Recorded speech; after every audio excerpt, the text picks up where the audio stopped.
ओम शक्ति। जय माँ काली। विष्णु शयन एकादशी के बाद 4 महीने के बाद यह है देवोत्थान एकादशी, विष्णु भगवान को जागने का समय। 4 महीने तक विष्णु भगवान शयन में चले गए थे, अपनी योग निद्रा में चले गए थे और अब समय आ गया है उनके उठने का। तो आइए हम आपको बतलाते हैं कि क्या है देवोत्थान एकादशी, क्या करें उस दिन, कब है शुभ मुहूर्त व्रत का और पारण का। तो ब्रह्मांड में होने लगी है हलचल, क्योंकि विष्णु भगवान अपनी योग निद्रा से उठने वाले हैं और यह बहुत ही शुभ समय होता है। इसके बाद से शुभ लग्न शुरू हो जाते हैं, सभी विवाह के कार्यक्रम आरंभ हो जाते हैं, विवाह मुहूर्त आरंभ हो जाते हैं और जो भी आप शुभ कार्य करना चाहते हैं, गृह प्रवेश हुआ या लगन मुहूर्त हुआ, तो इस समय यह समय आ जाता है। तो आइए आपको बतलाते हैं कि इस बार देवोत्थान एकादशी कब है। देवोत्थान एकादशी को देवठानी एकादशी भी कहते हैं, प्रोधनी एकादशी भी कहते हैं, आपकी जो मर्जी कह लें। लेकिन हम सबसे पहले आपको बतलाएंगे कि इसका शुभ मुहूर्त कब है और वीडियो को अंत तक देखिएगा, इसकी पूरी विधि हम बतलाएंगे और आपको बतलाएंगे कि इसे करने से क्या फायदा होता है आपको। तो सबसे पहले जानते हैं कि इसका शुभ मुहूर्त कब है और देवोत्थान एकादशी कब पड़ रहा है। तो मैं लिख कर लाई हूँ ताकि आपको सही सही शुभ मुहूर्त बतला सकूं। तो देवोत्थान एकादशी यानी कि प्रोधनी एकादशी या इसे देवठानी एकादशी भी लोग कहते हैं। तो यह कब होता है? कार्तिक महीने के शुक्ल पक्ष में जो एकादशी पड़ती है उसे देवोत्थान एकादशी कहते हैं या प्रोधनी एकादशी कहते हैं या देवोत्थान एकादशी कहते हैं। देव के उठने का समय, इसीलिए देवोत्थान एकादशी कहते हैं। देव उठ रहे हैं यानी कि विष्णु भगवान उठ रहे हैं। तो यह पर्व इस बार 23 नवंबर को पड़ रहा है, जब छठ व्रत समाप्त हो जाता है, षष्ठी, उसके बाद जो एकादशी आती है वो देवोत्थान एकादशी होती है। तो इस बार पड़ रहा है 23 नवंबर गुरुवार को। यह गुरुवार की रात्रि 2:34 से आरंभ जा रहा है एकादशी और इसका समापन हो जाएगा 24 नवंबर शुक्रवार को 2:30 अपराह्न।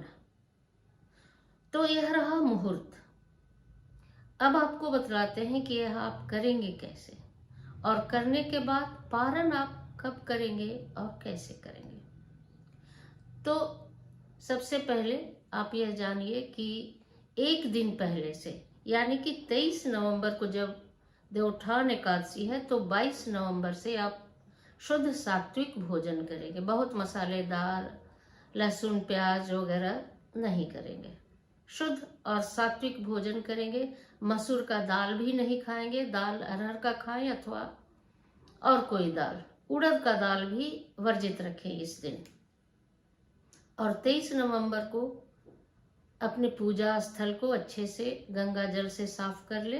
उतना गंगा जल नहीं है तो गंगा जल में थोड़ा और अपने घर का जल मिला लें और अपने पूजा स्थल को अच्छी तरह से साफ करें और लक्ष्मी और विष्णु की फोटो, मूर्ति, कुछ भी आप रख सकते हैं, वहाँ रखें और स्नान वगैरह करके पवित्र होकर वहाँ एक लाल वस्त्र बिछाकर विष्णु और लक्ष्मी जी को रखें। वहाँ पे आप जो भी सामर्थ्यवान हो, जो भी सामर्थ्य, यथाशक्ति तथा भक्ति कहा जाता है, आप फल और प्रसाद अच्छे से पूजन विष्णु भगवान का करके भोग लगाएं प्रसाद का। प्रसाद में आप फल और कुछ मीठा जरूर रखें, इससे भगवान प्रसन्न होते हैं। भगवान को वास्तव में वो खाते नहीं है, लेकिन आपकी भक्ति देखी जाती है और क्या फल चढ़ाते समय उस एक क्षण में आपके अंदर ऐसा कौन सा घटना घटित हो जाए कि आप अध्यात्म को उपलब्ध हो जाए। इसीलिए प्रसाद और जल, फल चढ़ाने का विधान है। किस क्षण, कभी मैंने बतलाया था कि आपकी नासिका में दोनों आप देखे होंगे, मैंने बतलाया था कि एक तरफ आपकी चंद्र नाड़ी है, एक तरफ सूर्य नाड़ी है और बीच में सुषुम्ना नाड़ी है।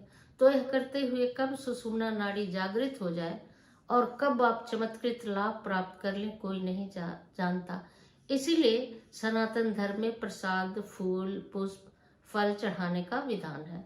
तो विष्णु भगवान की अच्छे से पूजा करें, रोली लगाएं, चंदन लगाएं, हल्दी जरूर लगाएं इस दिन, और फल प्रसाद चढ़ाने के बाद आरती कर ले। अगर आप कथा सुन सकते हैं तो कथा भी सुन ले। इसकी एक पौराणिक कथा है कि भगवान विष्णु ने नारद को कहा था कि जो इस कथा को सुनेगा या इस व्रत को करेगा उसे 1000 अश्वमेघ यज्ञ के बराबर फल होगा।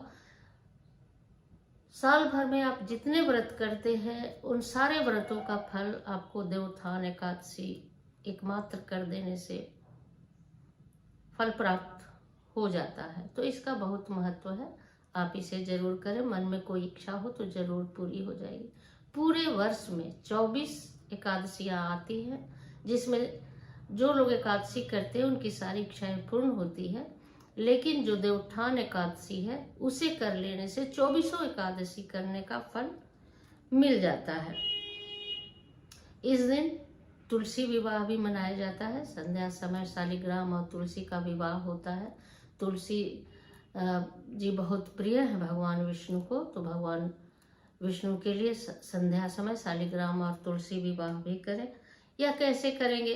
अच्छे से तुलसी माता को वस्त्र चढ़ाएं, दीप प्रज्वलित करें, और जैसे भी आप भक्ति कर सकते हैं, पूजन कर सकते हैं, वैसे करें। मैं बहुत कर्मकांड नहीं बतलाती हूँ, क्योंकि आप कर्मकांड में उलझ जाते हैं, तब जो मुख्य चीज होता है वह आप नहीं कर पाते हैं।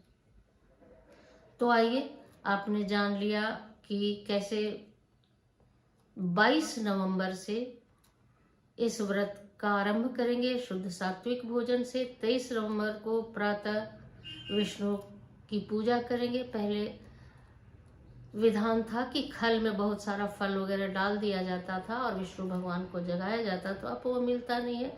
तो आप किसी पात्र में अच्छे से फल भर लें और उसे पकड़कर आप जरूर कहें, उठो देवा, उठो देवा, उठो देवा, उठो देवा। यह प्रतीक है कि आप विष्णु भगवान को जगा रहे हैं, वो जागेंगे तभी आपको फल प्रदान करेंगे। तो इस तरह से इस व्रत को आप करें। और पारण करने का समय कब है? हर व्रत को करने के बाद एक समय आता है पारण करने का, इसमें भी है वह समय, वह शुभ मुहूर्त कि पारण कब करें। तो 24 नवंबर यानी शुक्रवार को 6:52 से पारण का समय आरंभ हो जा रहा है, जो 8:58 तक रहेगा। तो इसी मध्य आप देवोत्थान एकादशी का जो जिन्होंने व्रत किया है वह पारण कर ले। इसके साथ ही कोई भी व्रत समाप्त होता है दक्षिणा से, तो कुछ दक्षिणा अपने श्रेष्ठ जन को, ब्राह्मण को दे, और भोजन कराना भी आवश्यक होता है। कम से कम एक ब्राह्मण, एक गरीब ब्राह्मण को भोजन जरूर कराएं। इससे आशीर्वाद भी मिलेगा और आपका व्रत पूर्ण भी होगा। तो भाइयों बहनों, आपने जाना कि कैसे यह देवोत्थान एकादशी शुभ होता है, इस व्रत को कैसे करेंगे, पारण कब करेंगे, शुभ मुहूर्त कब है, और पारण के बाद आप कुछ दक्षिणा जरूर किसी को दें, द्रव्य दान करें। द्रव्य दान श्रेष्ठ होता है। वस्त्रदान और अन्नदान भी कर सकते हैं, अगर तीनों करें तो बेहतर होगा। नहीं तो आप अपने हिसाब से, अपने सामर्थ्य के अनुसार कुछ भी द्रव्य दान, कम से कम 11 रुपये शुभ अंक में दान करना चाहिए। 11, 5, 21, 51, जितना भी आपसे हो सके यह गरीब को आप जरूर दान करें। कहा जाता है कि जो इस एकादशी व्रत को करता है उसके घर में संतति आती है, संतति अच्छा नाम रोशन करती है। आपका जीवन तो सफल होगा ही, आने वाले आपकी जो संतति होगी उसका भी जीवन सफल हो जाएगा। इतना महत्व है इस देवोत्थान एकादशी का। तो आप इस व्रत को जरूर करें, जो कर सकते हैं करें, जो नहीं कर सकते हैं कम से कम उस दिन 22 नवंबर को और 23 नवंबर को शुद्ध सात्विक भोजन करें। इतना तो आप कर सकते हैं। आप अपने धर्म के लिए, सनातन धर्म के लिए, अपने लिए, अपने परिवार के लिए और अपने आने वाली पीढ़ियों के लिए मन को शुद्ध रखें। उस दिन किसी को श्राप ना दें, उस दिन किसी को बद्दुआ न दे, मुंह से कड़वे वचन ना बोलें, क्रोध ना करें। यह जरूरी है, क्योंकि देवोत्थान एकादशी जो करते हैं उनकी बोली हुई बात सच हो जाती है।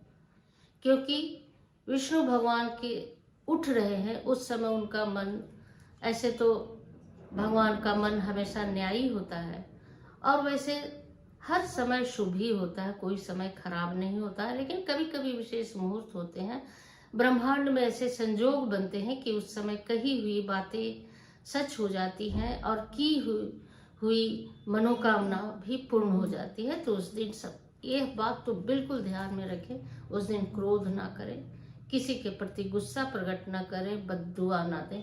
अगर दे सकते हैं तो किसी को आशीर्वाद दें, अपने बच्चों को आशीर्वाद दें, अपने घर में बुजुर्गों की सेवा करें।